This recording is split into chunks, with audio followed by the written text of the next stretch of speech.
Nu, redz, Latvijā ir entuziasti, un viņi ir pietiekoši maz, lai par viņiem būtu interesanti pastāstīt, kas nodarbojās ar vecu lietu atjaunošanu, un tā ir auto un mototehnika. Un ar to nodarbojas ne tikai veci cilvēki, bet arī jauni čaļi. Ar vienu no tādiem iepazīstieties. Lūdzu video!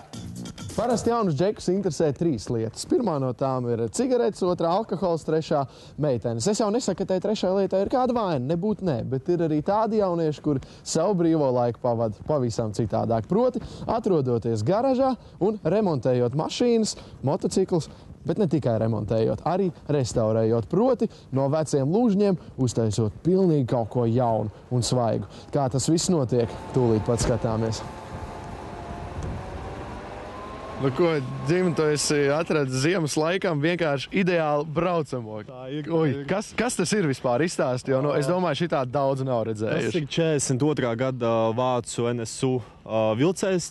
Sākumā tika ražots kā vieglais vilcējs, lai izvilktu visādi smago tehniku, tā kā tankus, kaut vai traktorus no purva. Jā, cik es saprotu, viņam ir 3 tonnas tas vilcējas spēks. Tas ir ļoti liels. Patiešām iespaidīgs ir. Un kopā tika saražoti apmēram 8000 šādi transporta līdzekļi. Pašā bruņojumā tika pieņemts 41. gada jūnijā. Tas ir Vācu armijā. Vācu armijā tieši. Un patiešām konstrukcija bija ļoti veiksmīga, tāpēc tālāk viņi izmanto gan arī kara beigās, kad bija grūtības ar degvielu, tad arī, lai izvilktu visādas lidmašīnas ārā no angāriem, un lai taupītu pašu degvielu. Vēlāk arī pēc kara viņi saražoja apmēram 800 dažādus eksemplārus, lai arī palīdzētu kaut kā ugunsdzēsē vai praktiskos darbos, kur vajadzīgs tāds tiešām iespaidīgs vilcējspēks un mazs. Bet kāda ir atšķirība? Tu esi braucis ar mūsdienu motocikliem, un kāda ir tā sajūta pārsēžoties uz kaut ko vecu? Man liekas pat vairāk, ka tu esi vairāk daļa no tās pašas tehnikas, jo vecumdienās taisīt to pašu tehniku. Nevar teikt, ka viņi sliktāk taisīja, bet tur vairāk jābūt procesa daļai. Tu esi vēl vairāk vienots ar to pašu tehniku, ko tu brauc. Mūsdienās tu vari aizbraukt uz servisu, to visu principā tur uztaisīs ar šitiem tehnikas gabaliem, tur jāzina principā pašam, kā viņi jāprot uzklausīt, kā viņi brauc, un kas ar viņu notiek braukšanas laikā. Vai vēl vispār var kaut kur Latvijā atrast kaut kādas pērles? Var mēģināt kaut ko meklēt, bet Latvijā diezgan maz viss ir saglabājies. Uz kurien tad jāskatās? Vairāk, es domāju, uz Vāciju, Angliju, kaut kur tādās valstīs jāmeklē.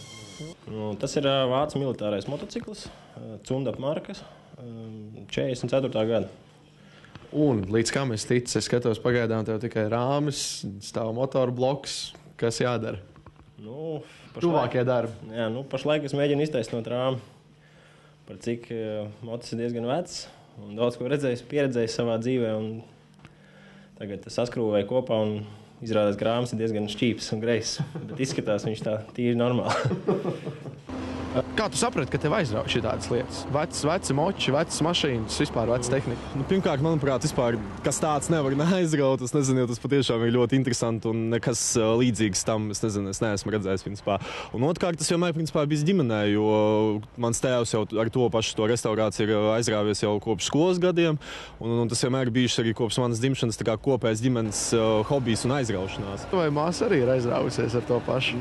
Ne tikai māsa, bet arī mamma arī īpaši, jo tas tieši tie antīkās tehnikas salidojumi notiek, ka pat ne tik daudz vīriešiem iespēja parādīt gan savu tehniku, gan arī apģērbu, bet tieši sievietēm ir iespēja izpausties apģērbā un tiešām, ja ieraug smuku atrestaurētu mašīnu, piemēram, klāt viņai vēl smukāku meiteni, tad tas ir ļoti, ļoti laba kombinācija, kas priecē acis, protams. Pušu meitenes, dažreiz aizmirstiet par laicīgām tēmām. Atgriezieties vēsturē, jo tā ir, kā redzat, ļoti interesanta padarīšana. Woo!